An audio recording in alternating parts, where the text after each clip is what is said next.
সম্মানিত সদস্য সুরুজ্জামান ভাই, আমাদের হাসান রাজাউল, তাদের সহযোগিতার মাধ্যমে আমরা আজকে শ্রমিক দিবস উপলক্ষে শ্রমিকদের মাঝে শরবত বিতরণ অনুষ্ঠান কর্মসূচি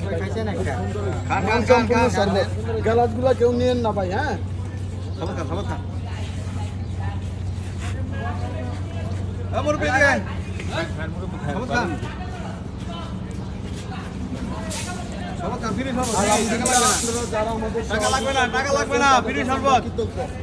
আমরা যতদিন থাকবো এরকম ভাবে শ্রমিকদের মাঝে ইনশাল্লাহ আমরা সবসময় থাকবো।